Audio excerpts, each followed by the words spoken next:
我觉得他在民粹跟支持率上，他其实是有恃无恐。他觉得他现在已经跟过去日本曾经最辉煌的小泉内阁时代的这个民望一样高，因此他不需要去改变任何的这政策。对于修宪、安保三法、集体自卫权、美日安保，甚至安倍后来提出来的台湾有事、日本有事，在日本要如何成为一个正常军事大国的这种战略论述上，所以我觉得高市讲出来的话不是他突然的，是他一直有这么坚信。也许那是在质询当中，他自然的就讲出他坚信的话。他讲出来，当然就不可能收回去。中国总理李强还有日本首相高市早苗，他们在 G20 上面会不会有一些破冰的互动呢？那结果是这两个人连最基本的礼貌互动都没有。来，我们请导播来带一个画面来看到这一次很明显呢，对比之前高市他是开心迎接川普总统，两人又是挽手下楼梯啦，又是有说有笑。这一次他跟李强呢可以说是零互动、零接触、零眼神交流。那么日本媒体还形容高市早苗是这个经历了一场非常令人尴尬的一个灾难性的外交那他本人是重申，不管现在跟中国的关系怎么样，那他希望日本的立场是没有改变的，希望跟中国建立有建设性且稳定的双边关系毕竟这几年非常流行去日本旅游嘛，那中国老百姓的这些观光才赚起来，不香吗？但是呢，现在双方关系闹僵了，可能中国游客都不去了。日本的经济也传出了3大的崩盘警讯包括了 GDP 6个季度以来是首次的萎缩，还有通膨已经是连续43个月突破了这个日本央行的警戒线，物价狂飙啦，薪水不涨啦，还有这个日本的汇率已经低迷许久了，都让日本很多的朋友非常的痛苦，非常的难受。那当然还有债务的问题等等，种种内部隐忧都没有解决。那么现在又来一个中日的外交矛盾那高市鲜明的立场我们都知道，但到底为何他要在这个节骨眼上感觉不惜跟中国硬碰硬呢？我们先请教杨老师。其实日本现在整体上看起来，经济层面大家的感受真的是越来越严峻10月1号开始很多的物价都在调高，可是生活上基本上这几年都感觉上没什么太大的变化。那因为观光以及服务业的这个提升呢，使得街头上观光的这些景点其实是很热闹了许多。我觉得接下来这个影响会是长期的，也就是基本上日中关系、中日关系都难以止跌。关键一方面，高市现在人气很旺，好几个民调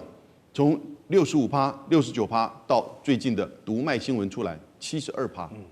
那当然，读卖新闻它有一点机构效应因为它是比较保守的报纸。可是你问到对于经济、对于各个层面的这个表现，高市的政策的满意度如何？目前我觉得都还是停留在蜜月期。可是对于就是中日关系的这个看法，大概是在读卖新闻是56%、25%这个跟共同社做的48%、44%就有差别。那当然就是赞成跟反对。特别他在国会讲的话，以及中日的这个互动的关系，所以以现在看起来，我觉得他在民粹跟支持率上，他其实是有恃无恐。他觉得他现在已经跟过去日本曾经最辉煌的小泉内阁时代的这个民望一样高，因此他不需要去改变任何的这政策。那另外一方面呢，当然他代表的是这30年来，他1993年从政进入政坛。到现在为止，他站在的是比较保守右翼的立场，也一直都没有改变。其实，他所参加的谈话会以及相关的这些团体，对于修宪、安保三法、集体自卫权、美日安保，甚至安倍后来提出来的台湾有事、日本有事，都做过一些讨论。而这有它的一个整体的关联性，在法律上、在政策上，在日本要如何成为一个正常军事大国的这种战略论述上。所以我觉得高市讲出来的话不是他突然的，是他一直有这么坚信。也许那是在质询当中，他自然的就讲出他坚信的话。他讲出来当然就不可能收回去了。一方面这个民意高民意高3个原因第一个，他抓住了美国，他抓住了川普，日本人觉得这个是做的正确。第二个，右翼的媒体跟一些网络的右翼不断的在支持他，在捧他。所以大家其实反对他的声音并不是很明显的出来，虽然都有一些这个过去的首相还有一些政治人物，还有一些学者有讲话。第三个当然也就是他发钱嘛，经济上这就没什么问题了，拿钱就开心，对不对？那不像我们这个普发1万，搞了半天，搞这个终于才出来。那出来之后，民进党的立法委员在那边这个表态，好像说他们的功劳。那他不是，他主动就发2万了，对不对？所以呢，这个就大概是川普也现在看到他这个效果不错，可能接下来也要发个2000块美金哈。所以现在政府这种搞民粹，然后呢剧场比较极端的民族主义式的，几乎大概都是这个样子。所以你说他什么底气？就这是在民调、右翼以及在他的就是整个这个跟美国的关系上，他这个底气啊，还目前看起来还有一段时间。我个人认为啊。中日关系其实这个恶化很难止跌，大概在高市的任内，大概不容易有太大的变化。是，好，说到日本的这个问题哦，这几年日本的利率有多低迷，大家都很清楚，每天都是甜甜价，所以也吸引了包括大中华地区的游客，甚至全世界的游客，这几年都疯狂的去日本旅游、购物、去消费。但现在，中国大陆不鼓励大家去玩喽，减少观光团，减少你的航班，邮轮要改道，香港还取消了一些学生的活动等等，让日本的观光产业呢，顿时是失去了一个最大宗且稳定的海外消费群体那也就是中国游客。而且这只是中方我先不买你东西，不去你家玩的轻微反制了。要知道，他们对付美国的这个大绝招，我的稀土、我的原物料出口管制限制，这些都还没有对你日本拿出来用，那你就已经先感受到经济上的压力了。那俗话说，少赚钱啊，比赔钱更痛苦感觉现在日本就有一点这样的感觉，所以他们在 COVID-19 之后，积极的盖了非常多的新的饭店，非常多的这些观光的相关设施，就是为了迎来全世界旅客嘛。那现在中国游客不来了，那这些设施跟企业当然也会受到一些营运上的压力。那舰长认为这波抵制潮会不会造成一些倒闭的后果？一定会的因为我们之前所看到的，也就是有关于水产品的部分，可是那个只跟这个单一的一个业种，而且呢，那只有单一很小的一个范围，可是现在已经扩大到整个方方面面了如果我们来看说，有关于水产品的话，在2022年跟2024年的时候，我们来看2022年其实还占了将近快要1/4，是。可是到了2024年，因为福岛排放核污水的部分，我们就看到几乎已经快要小到不予列计了，快已经消失了。那这是最大的差别的部分。那现在大概本来是说开放的，到11月已经开放了，可是现在又回到以前，是不是又要回到这个几乎快要不予列计？这是很重要的一个部分但是其实中国、美国、日本跟中国大陆，他们2国其实是非常重要的贸易伙伴来，我们来看这张也就是有关于日本出口的最大宗的第2国，其实就是中国大陆。对，而且它占的比率是到了17.6%。那如果说有关于进口的部分，中国大陆是第1名，最大的。那也就是它占的是22.55%。那我们刚刚提到了这么多的一个例如说，无论是游览车，无论是饭店，或者是餐饮业这些部分，其实都是比较容易进入的一个产业那现在如果说中国大陆全面抵制的话，那其实它的这个产值看起来可能影响的层面并不高，可是影响的人数就会很多，非常广。对，那如果影响的人数多，也就是开始动摇了自民党的未来的那个长期执政的一个体制那而且最大的问题是中国大陆的观光客不去日本的话，谁能够做个替代？哪一个国家能做替代？而且我们刚刚已经举了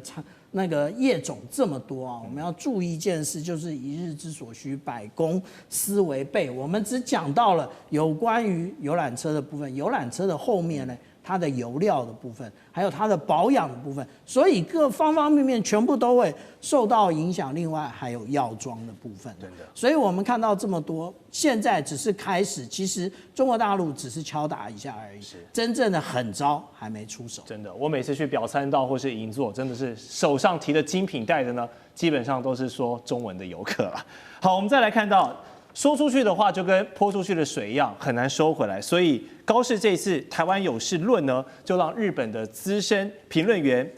这个田崎史郎他就说，如果高市撤回他的发言的话，那就意味着这个高市政权已经终结了。但另一方面，日本的经济学者田代秀敏则警告，如果高市要这样子坚持自己的立场不回头，那将一起陪葬的可能是日本的全盘经济啊。那前首相石破茂也开炮，认为台湾有事论，这是日本很多政治人物都曾经讨论过的东西，但是你不能公开放到公开台面上场合来讲。好，所以面对眼下这个日本面临着政治跟经济的两难抉择，高市他现在是要坚持自己的论述、自己的立场跟政权，不惜让日本的经济一起陪葬下去，还是说悬崖勒马来认个错，向中国求和？哎，大家还是回来玩吧，多吃多买，钱照赚，酒照喝，大家还是好朋友。蔡委员，你认为怎么样才是一个最佳的解？我判断是既不会化解，也不会有经济赔偿，更没有低头求和。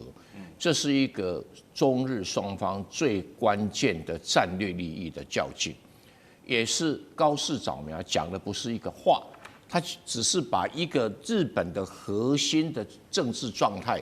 像冰山一样浮出水面而已。所以刚才杨教授我特别提到，他有70%的民意支持，我为什么要退？你要知道，在这种西方式的选举政治底下，我有民意，我就有选票。那其他的，如果政治压力、经济压力，甚至军事压力没有办法使我的民意退潮，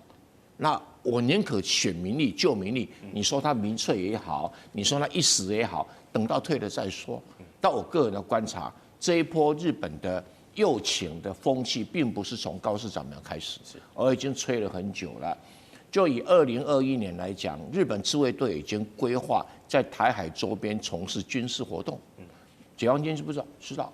从2023年啊，当时的台湾的军队、美国的军队跟日本的军队已经做联合指挥作战的兵推，这什么意思？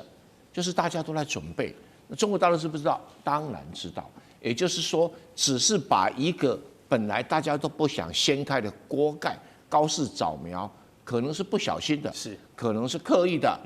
可能想要做一个压力测试。这样丢出来，端上台桌了。端上台桌，所以中日之间的核心利益已经进入一个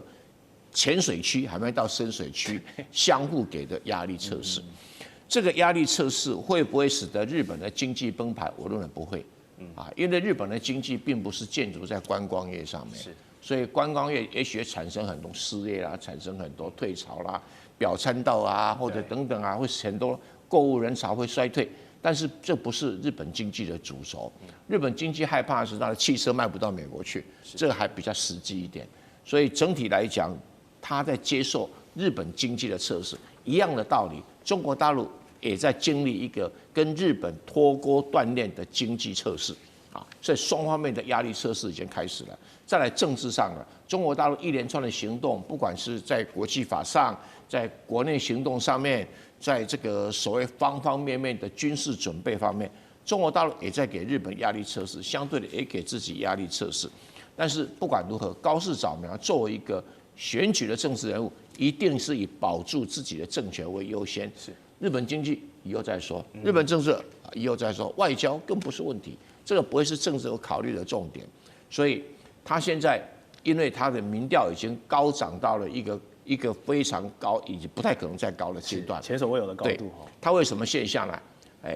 他当然不会逢高杀出嘛，所以他现在就装乖、装无辜、装没事，然后看你中国大陆怎么办。而中国大陆自己也要负起相当的责任，就是他把日本右派的起来没特别的注意。为什么没特别注意呢？我来举3个例子就好。2024年9月25号。日本自卫队的驱逐舰叫沙扎纳米，通过台湾海峡第一次，解放军没吭声。2025年2月4号，日本驱逐舰 Akizuki 通过台湾海峡，中国大陆装作没看到。今年2025年6月12号，日本驱逐舰 Takanami 也通过台湾海峡。那日本的驱逐舰通过台湾海峡，跟其他国家政治有没有不同？你现在就看出不同了。所以中国急着要去引用联合国宪章里面的所谓敌国条款。为什么？亡羊补牢。所以前段时间轻忽了日本右派势力的崛起，纵容日本的军舰可以打着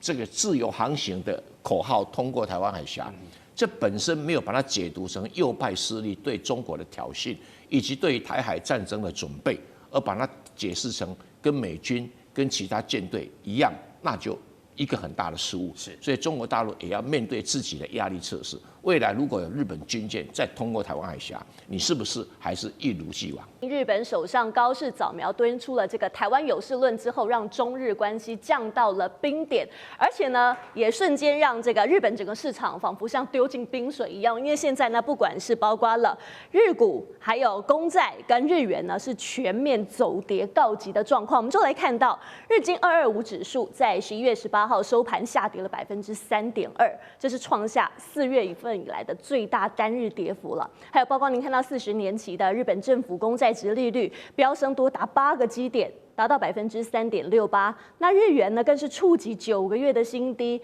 来到了155.3日元兑换1美元。好，杨老师请教您，现在中日关系一紧张，包含了股市、公债、日元，我们看到全面大跌。就您来看，这一波抛售日本潮到底会对日本带来多大冲击？这个影响其实还是整个国际，尤其是美国的大盘。那特别是对于美国的8大企业，其中类似跟 AI 股有关的，像辉达，有一点就是市场的传言。所以这个是11月18号，的的确确，它的日经、日股或者是日元，大概都有一点受到影响。不过那一天其实全亚洲股市也都不好。对。那可是呢，日本的的确确是受到现在的高市早苗的发言引起的，就是中国大陆的这些抵制或者是制裁。那这些不确定性是会产生怎么样的经济冲击？那它会不会有后续更大的一招？比如说一些大杀招，类似像是以前做过的，对日本采取稀土管制，那个对日本的经济，那当然所有的股市、日元都会受到影响。所以这个不确定性，当然在大盘这个国际的大的局势不好的时候呢，它就在日本就特别明显。可是隔一天，到了11月20号、19号、20号的时候呢，其实因为辉达的财报很好，那所以呢，整个那一天日本的半导体再加上商社这2大类股的这个提升哦，曾经一度盘内这个增加大概2000点，一度又回到了就是5万点的这个大关啊，所以呢。我觉得其实整个亚洲的股市相当形势还是受到美股的影响，因为现在大家对美股的这个情况应该说美国经济的情况都有一点就是那种担心，有一点这个担忧。一方面是经济通膨，还有最高法院的判决。那当然这个 AI 的这个情况的获益，因此大家都觉得所有因素都夹在一起，所以它这个影响呢就会在亚洲特别明显，因为我们跟美国的经济供应链很密切，但日本。特别是加上这次的高市的发言，所以当经济情况不好的时候，它跌得最深。那这个是以后可能会不断出现的。好，现在大家认为说北京就是拿金融武器来当做武器对日本施压。我们要来看到，你看到图卡下方，这是11月20号的时候，中国商务部发言人他在记者会上就直接警告说，如果日本不撤回高市早苗这个错误言论，那中方会坚决采取必要的措施，说后果由日方来承担。那彭博也分析说，北京祭出一系列的手段，包含了暂停日本的海鲜进口、警告旅客，还有取消一些艺人的活动等等。但是，包括刚刚杨老师也帮我们提到了这个杀手牌，就是稀土牌还没有出手哦。请厉将军来帮我们看，为什么北京到现在还没有动用这张稀土牌呢？如果都是大招的话，第一个在这个2010年的时候，因为钓鱼台事件那中日2国曾经交恶。那时候中国有打出过稀土牌降低对日本稀土的出口，那时候造成日本的这种经济上的一个产业的一个恐慌。那也从那时候开始，日本自己开始要这个研发制造自己的稀土，因为他怕被中国卡脖子嘛所以为什么现在来讲的话，这个美国跟日本来讲要签稀土协议，其实日本是可以做稀土的但是它的产能是有限的。所以之后来讲的话，日本对中国的依赖慢慢降低到只有60%。那最近来讲的话，又开始回升。当中国恢复对它稀土供应以后，他自己觉得说，我就不要再做这个高污染的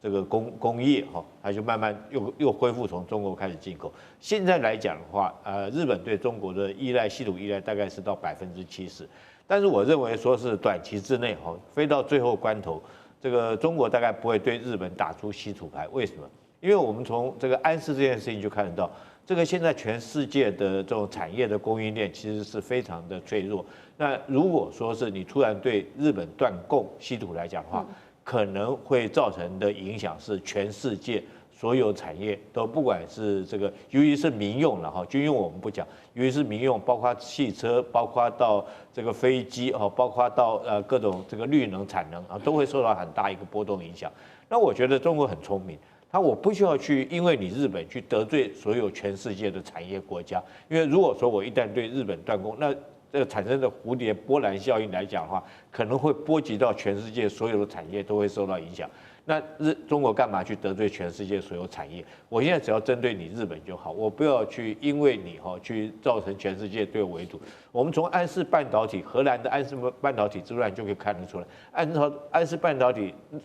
这个乱之后，造成全世界的汽车的这种工业来讲的话，都为之可能因此而断供，所以全世界都急得不得了哈。当然中国很聪明了，他最后就是用豁免了，我给你汽车，你们去针对荷兰政府，不要针对我中国，我中国是一个这个负责任的大国，我继续供给你们。同样的稀土产业，我觉得是这样，非到最后关头，我觉得中国不会用，因为他现在来讲。第二个来讲，我觉得工具箱里面有很多的工具哈，我们现在看到，比如说是这个渔产哈，比如说观光哈，比如说我们在讲到留学方面，这个他现在留学，你知道留学有多影响有多大吗？连川普当时喊出说不让中国留学生到美国去留学，那你想想看，后来他又恢复，为什么？因为60万的留学生对美国来讲的话，各个大学是多大的一笔财务的补助啊？那同样道理，难道对日本不是很大一个补助吗？但是我们现在看到。中国大陆在经济方面光使出这几招哈，目前来讲只是这几招。对日本来讲，它的日元已经看到它这个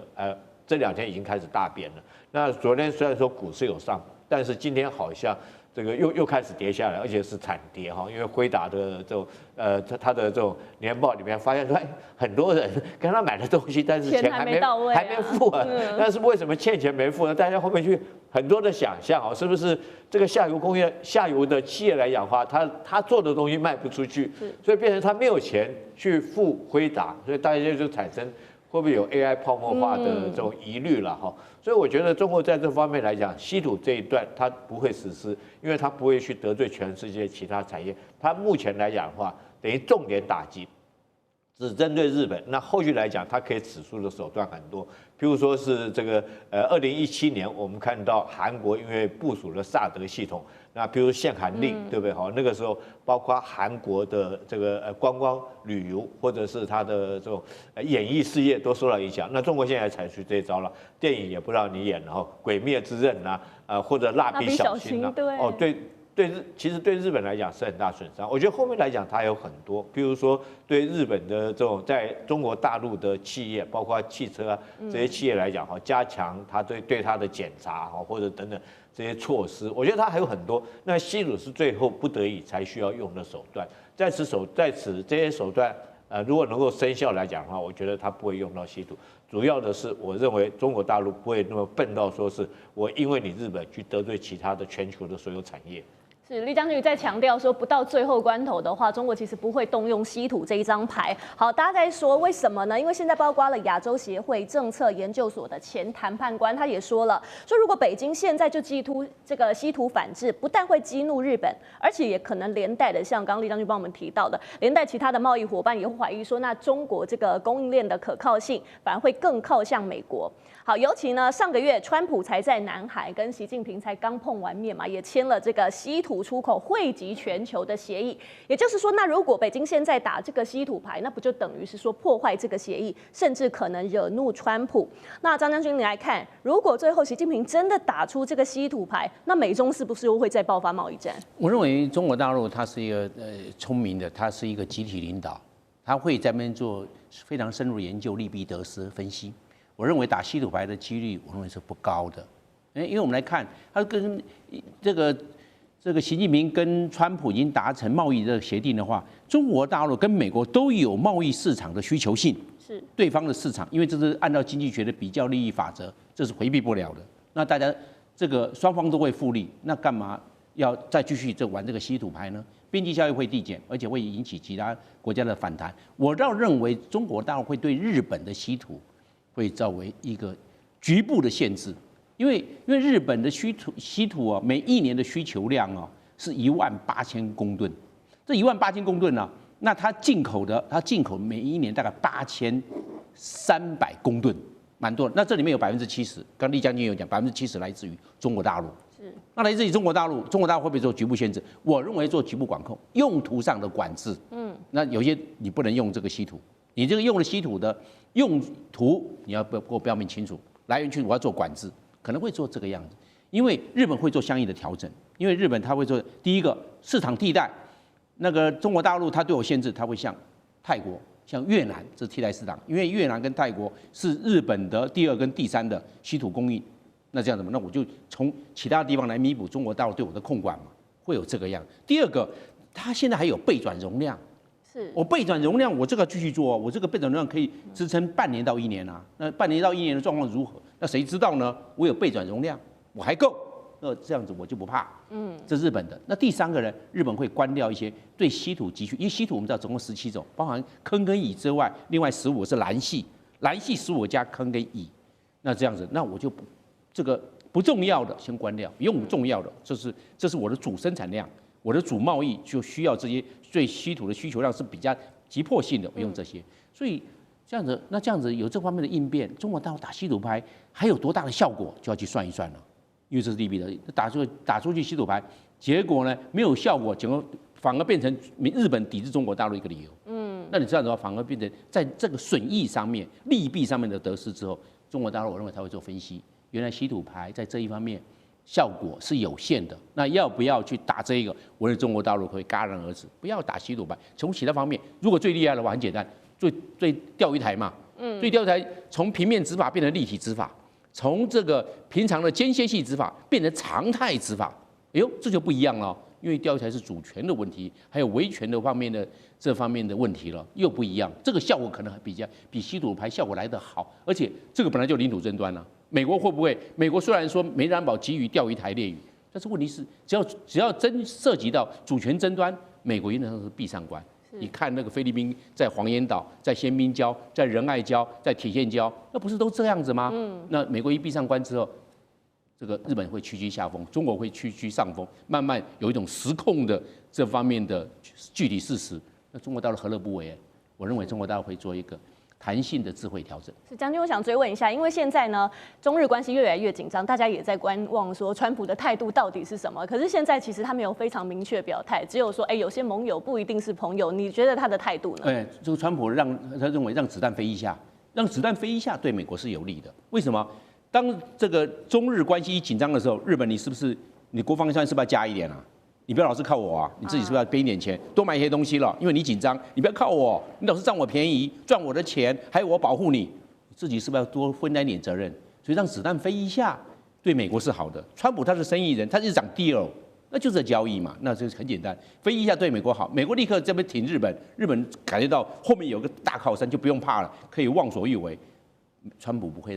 让日本在这一方面得逞，就是注意让子弹飞一下。对美国是绝对有利。现在中日之间的关系真的是如履薄冰，而且中国商务部有最新的警告，说日本呢不要一面想赚钱，但是一面伤害人，所以不排除说会进一步的经济胁迫。我们就来看到，毕竟呢，日本首相其实高市早苗，哇，这段时间发生很多事，但是他上任才不到1个月，先是抛出了台湾有事论，那还有包含现在说2战以来的非核3原则，他锁定了第3条，不引进核武，那等于是说为美国在日本可以部署核武直接开绿灯。其实现在呢，这一连串的操作，您从图卡上的右半部，你也可以看到，包含了日本的前4位首相，现在是齐声批评哦。鸠山由纪夫跟野田佳彦他们是在野党，那安田文雄、石破茂自家人自民党现在都不挺了。我们就来看到呢，杨老师您怎么分析说高市早苗其实他现在态度踩得非常的硬，甚至引来现在中国也下了这个最后通牒，但是他上任才不到1个月，然后4位首相悬崖勒马，但是高市会收手吗？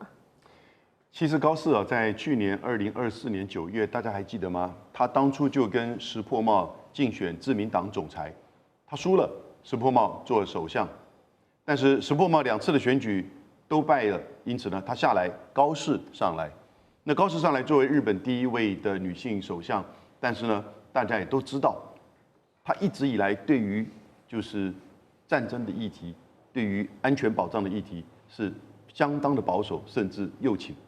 那去年9月的时候，她就在竞选过程当中曾经提到，台湾如果遭受到封锁，日本将面临到存亡事态危机。那个时候就有这样一个这个说法。所以为什么这一次在11月7号国会反对党的立宪民主党的冈田克也，他也做过外务大臣，他就拿了这一段文字，你讲过的，你现在做首相了，你是不是还这个立场？所以高市就跟他的一个对答当中，就把更具体的说，如果战舰发动战争，则日本出现存亡危机的事态，因此呢，就会启动安保3法当中的集体自卫权。这个其实让美国都很惊讶，防卫省的官员都很惊讶，因为过去讨论所谓的集体自卫权，日本的出兵，如果不是本土防卫的话，一定是在美日安保之下，对美军的行动采取基地或者是后勤的资源，就这样子而已。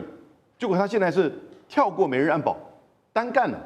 那这个东西当然就引起很大的这个质疑。那我们后来才了解，原来他这有布局的，他的布局其实就11月20号。自民党里面，他要求安全保障调查会开会，要修改安保3法。为什么？因为这里面定的非核3原则，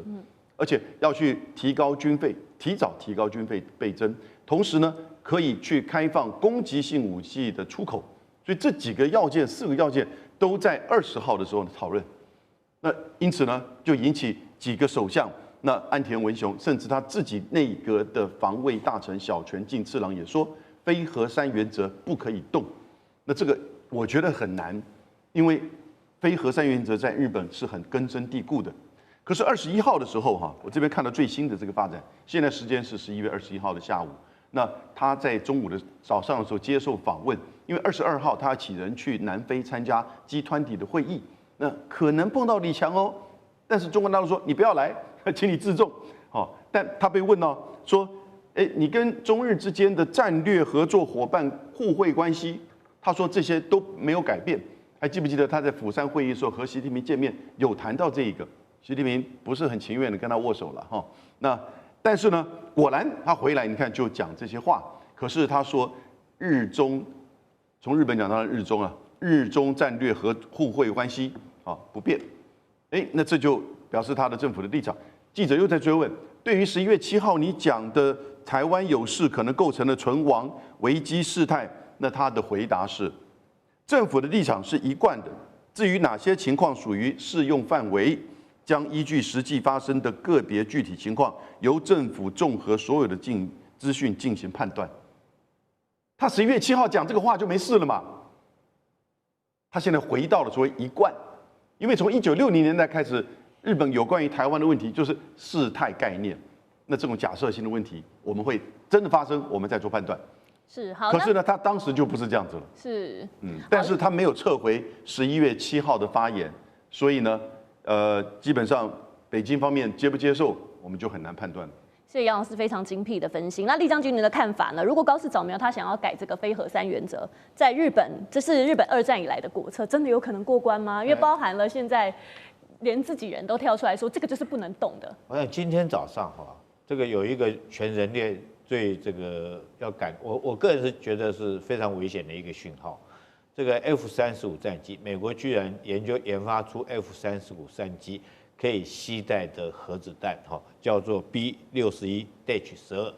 这款的核弹。那以前我们都认为核弹，这个都要挂在所谓战略导弹上面、洲际导弹上面，或者是轰炸机上面，或者是核潜艇、战略核潜艇才能够发射。但是美国现在居然可以用5代机携带核弹，这是对全体人类来讲是何等悲哀的一个讯息。那大家试想想看，如果日本它本身就有 F-35战机，那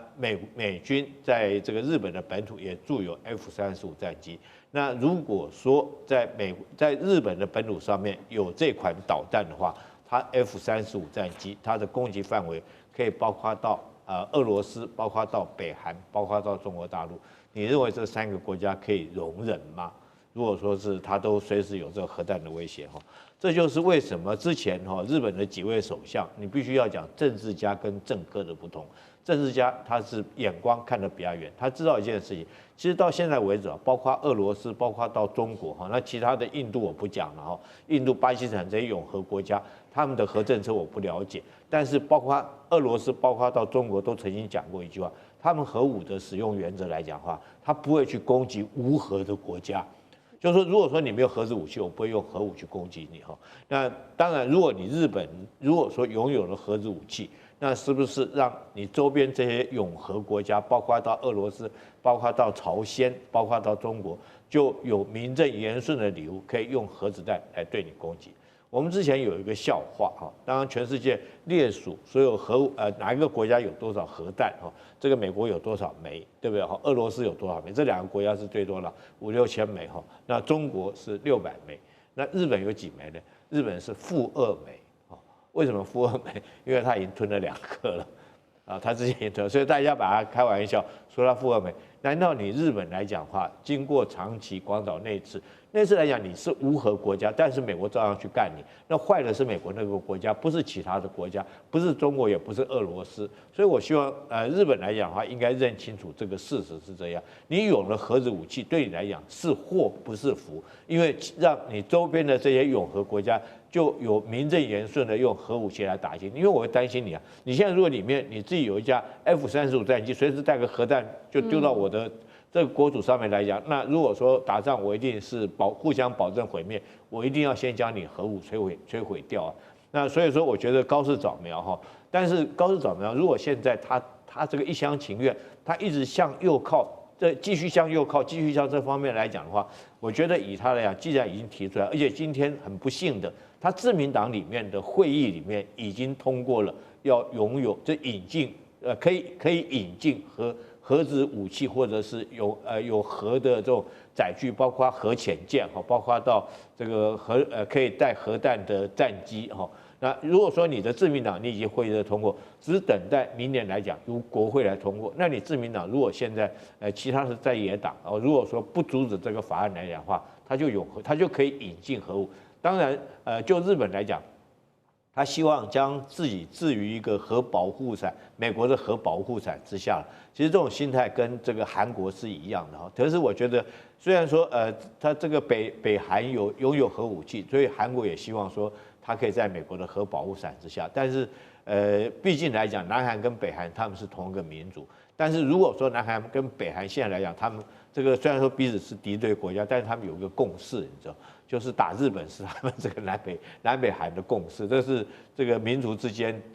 这个恩怨情仇很长的恩怨情仇所造成的。所以我觉得日本来讲，现在高市早苗他既然已经提出来，而且自民党也已经通过这个法案来讲的话，极可能在未来的日本国会里面会通过。可是对日本来讲，到底是福是祸，是不是真的能够放在美国的核保护伞，还是将自己置于核攻击的威胁之下？我觉得这个高市早苗跟日本的群众应该仔细三思，尤其日本的在野党应该要有更远大的眼光，而不能随着高市早苗在那边这个继续向右倾，继续向右靠将整个国家带到危亡的这种境界。好，确实，现在外界也在分析说，为什么高市这么要急着引进核武呢？认为它其实是源自中国的核威胁升高。我们就来看到图卡当中的右下角，这是美国智库战略暨运算评估中心的资深研究员，他说，日本最忧虑就是中国的核战力增强，尤其是中程弹道飞弹。这个射程虽然不到美国本土呢，但是覆盖了日本跟关岛。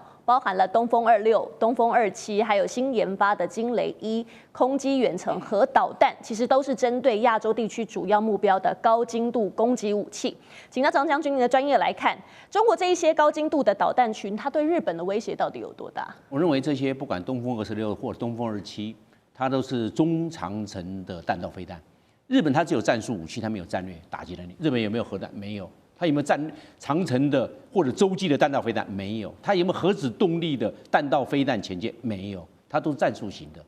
所以日本在这边它想要去研发战略型的。但是我们知道，这些东风26、东风27之后，它的射程涵盖第2岛链。那讲惊雷，这一次93阅兵有出来的惊雷1号，惊雷1号是挂在轰6上面，轰6上面它打3500公里，因为轰6就可以飞5000公里，再打3500公里，可以打到8500公里加起来。当然，他打到第一跟第二岛链，他不用出海，在内陆就可以发射。那惊雷它飞得够高，要够高，因为它的从位能换成它的动能速度，就往前面这样子飞，这是惊雷1号。所以这样来看的话，日本想要发展核武，它考量是要3个条件。第一个就是我们所说的，它的你要多少数量，你日本要做多少核武数量？中国大陆现在已经600枚，你要做多少？你是不是要比数量，因为比核武就要比收哈，大家看谁多嘛。第二个比领土面积，日本的领土面积总共37万8千平方公里，中国大陆的领土面积总共是960万平方公里，所以中国大陆的领土面积是日本的25倍，它就25个日本就对了，你25个日本加起来，因为打核武大家是相互毁灭嘛，但是我大你要丢得多啊，你小我通通集中，所以这个领土面积日本也吃亏，刚才讲的数量就已经吃亏了。第3个我认为日本还有个短板，日本人口集中。北洲4国、9州、北海道都集中在那边，那几个小岛不要计算，你都集中在那边，而且它高度城市化，打那个几个重要城市人就毁灭了嘛。人土过度集中也是日本的短板，所以日本的短板多。另外一个，日本如果发展核武会牵动地缘战略，南韩要不要发展？你有了，北韩也有了，俄罗斯也有了，中国大陆也有了，那就南韩没有，南韩要不要？他一定要发啊！他说你们大家都有，就我一个人没有，你们全部都有。南海这个地缘战略就不平，而且俄罗斯会把它战略核武部队往东移，调到勘察加半岛，调到库页岛。为什么？你日本开始搞核武了，我能够不准备吗？会有这样子地缘战略，不是光只是牵动南韩发展核武，包括俄罗斯都要牵动，他可能都要做一个机动的来调整。为什么？你发展核武不能不准备，是这个样。所以我们来看呢，从这方面这种来做评估，日本想要发展核武有能力。但是它的风险要做评估。日本现在有47公吨的钚是我们知道原子弹是核裂变，你氢弹是核聚变，那它现在做核裂变呢？做一个原子弹要多少斤钚？30公斤1颗，47公吨可以做1500个，可以做100个。它的小部分是放在日本，那绝大部分是放在法国跟英国，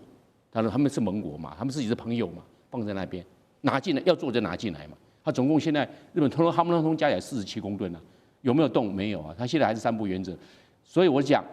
发展核武是有地缘战略的风险，日本要考量利弊得失，你不要因为因小而失大，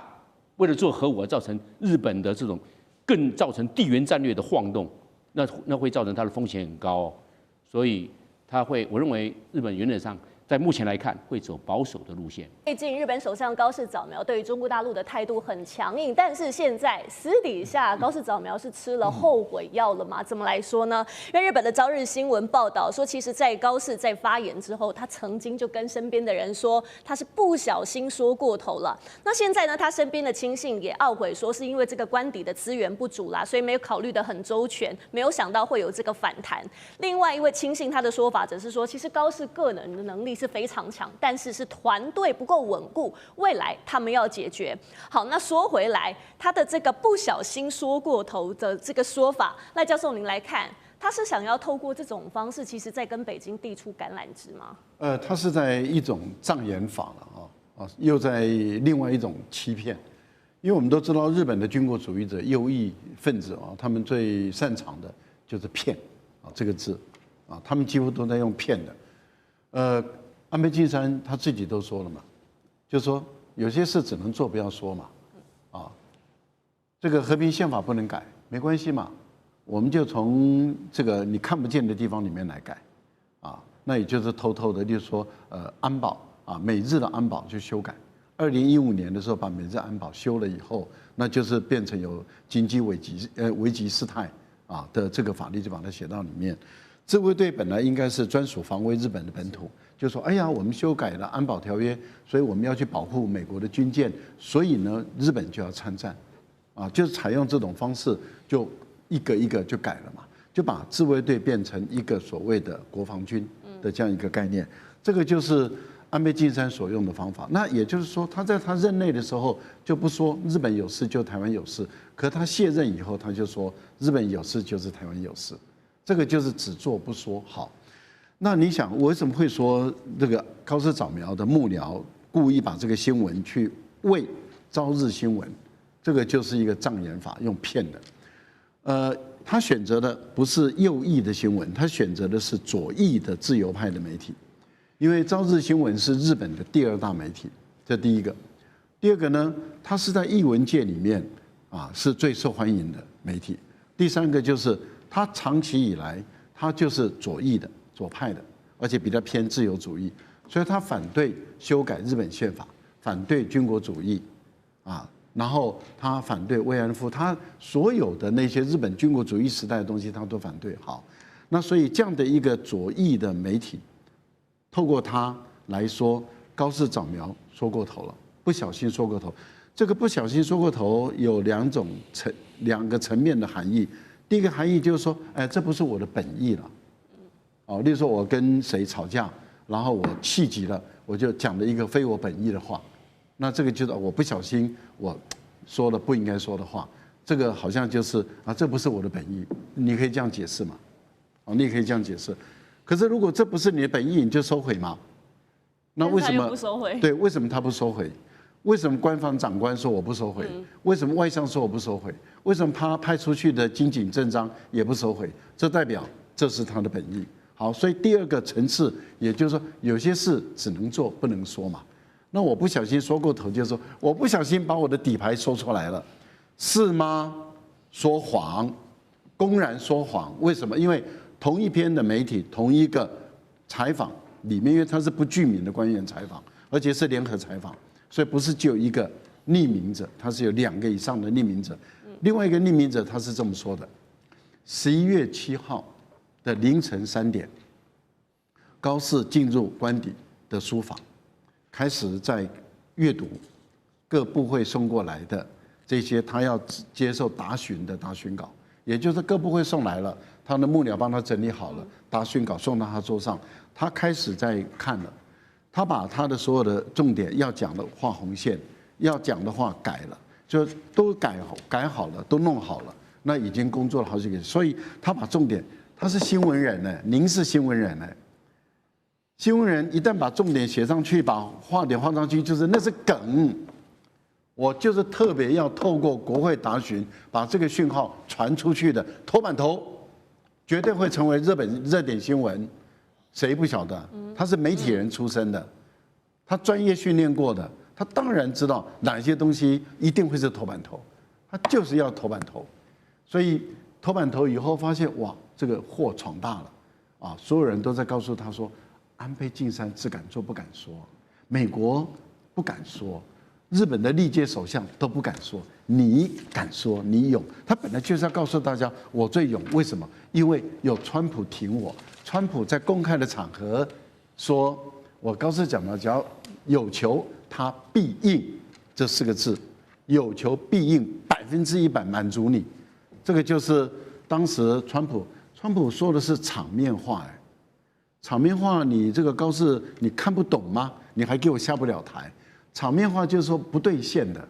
但是高市早苗想利用川普的场面话变成他的后盾，来给极右翼的施加压力，说我有美国做后盾，我是右翼的老大，不是你麻生太郎。这是对于党内的派系。另外对外面来说的话，就是我高市早苗，我声望振聋，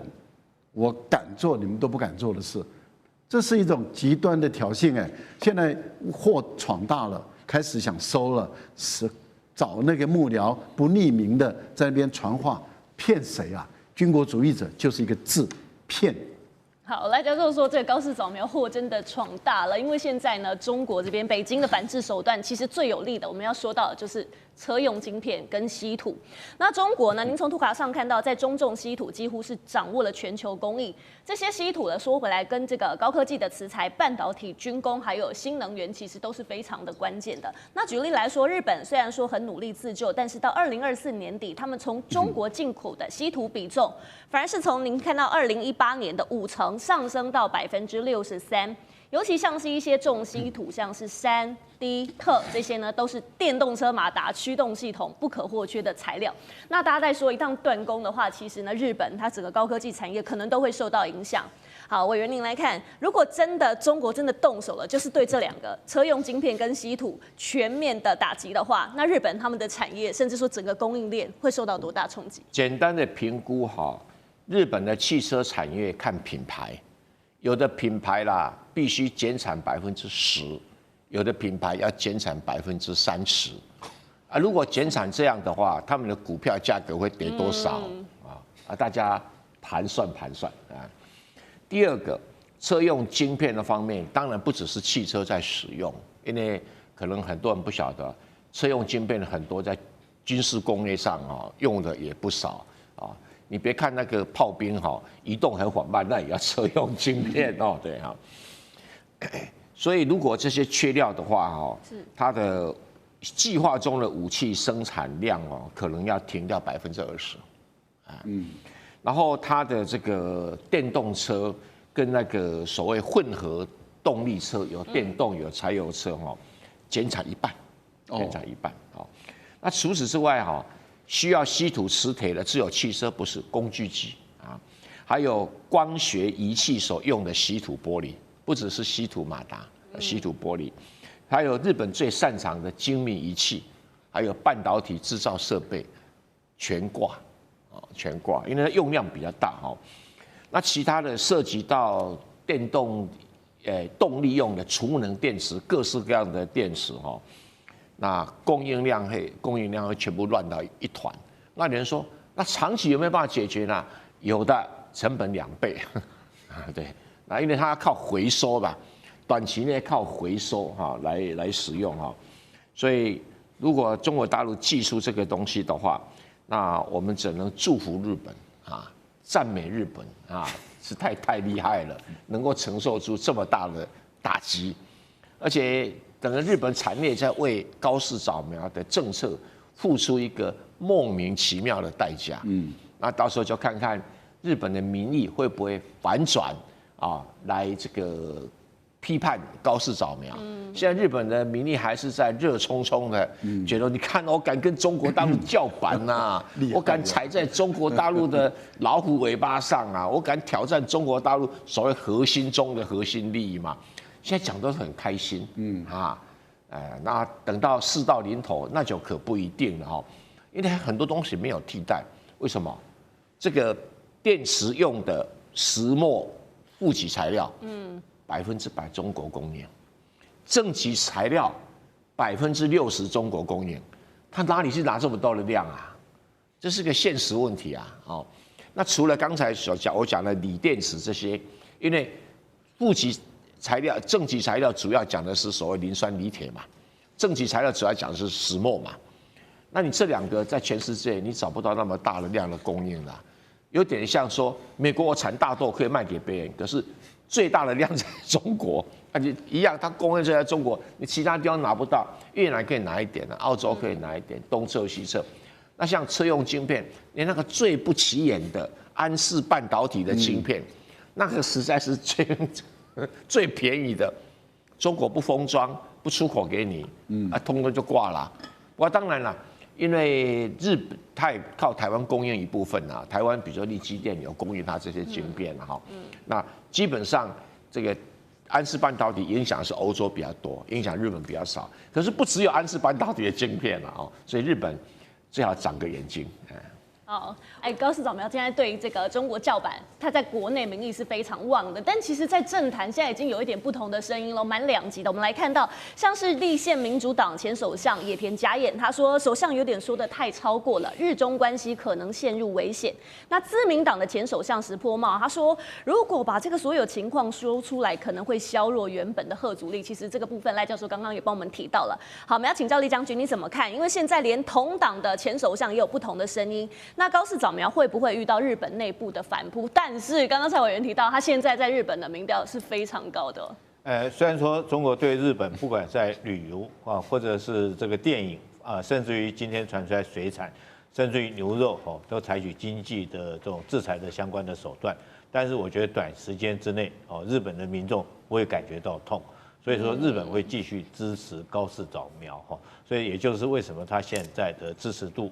会高达69%那么高。我觉得日本你要了解这个民族这个倭寇民族，它就是生长在一个岛上面。你看日本这个岛有2个它很大的一个罩门，第一个就是它没有纵深。我们从上次福岛这个核电能事变就看出来，这个国家只要发生一点核能或者一点重大的这种你不要说战争了哈，光核能电厂它就发生事变，对它国家就造成很大一个冲击。第二个，它所有的资源都要来自于从海上运进来，所以他很担心它的海上运母线被切断哦。那它也需要向大陆来发展，所以他每一次对外侵略的时候，对外主动攻击的时候，他都用同样一句话，叫做日本存亡这个危机事态哈。那你看9·18事变，他就想要到这个大陆来向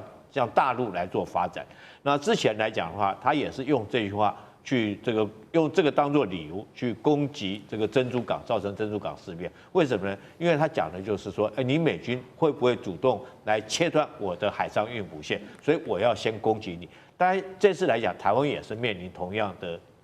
理由。大家不要以为说高市早苗讲这话是在帮助我们台湾，不是，他是怕说是台湾一旦被中国控制住以后，它的海上运补线由南往北的运补线会被切断，所以他才说日本存亡事态哈。所以他是依据这个，不是说是为了帮助台湾怎么样，不是。但我们台湾人自己不必往自己脸上贴金了哈。但这也凸显出我们台湾在地缘战略上的重要性。那像这种岛国，很明显的，它是属于一种就是说这个非常不安全感，那对周边国家敌意也非常的重。这也就是为什么高市早苗到现在为止，一般老百姓还会在支持他哈，因为岛国心态就是这样嘛，他都会主动去攻击人，你不去招惹他就会先来弄你，因为他还有一个很严重的这种不安全感的心态。我觉得高市早苗未来来讲，可能有3条路可以走哈。这第一条路就是他把话吞回去，中国叫他把话吞回去、收回去，但是目前看起来哈，他大概高市早苗在民意这么高强度的支持之下，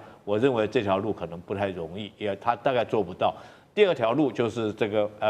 都不讲话，保持沉默政策然后等到事情翻页过去，过了时间以后，看事情会不会自动翻页过去。我觉得这也不太容易，因为这个中国大陆在这方面来讲的话，绝对不会就此罢手，也不会让他就此翻页过去，一定要强硬的要他表态，双方来讲也没有退路。所以高市早苗剩下第3条路，就第3条路继续诱到底，继续硬到底。所以为什么会传出来说是他可能在12月的某一天突然又去靖国神社，甚至于他有没有可能就是一不做二不休，就直接所谓的无核3原则就直接引进核子的武器哈，这有可能，也有可能他恢复他的这种军国主义的这种就正规的军队哈，把它已经这所谓的自卫队改成正规军队，我觉得可能性是很大的，这个东西大家不要轻忽了。但是你如果说继续这样做的话，我觉得中国大陆来讲的话，一定会誓不甘休。所以这是中日两国这个冲突来讲的话，可能后面来讲，我自己研判会越演越烈，因为双方目前都没有台阶可以下。好，谢谢3位专家精彩点评，我们稍后休息一下。地缘政治、美中之争、战略价值、强权崛起、小国生存，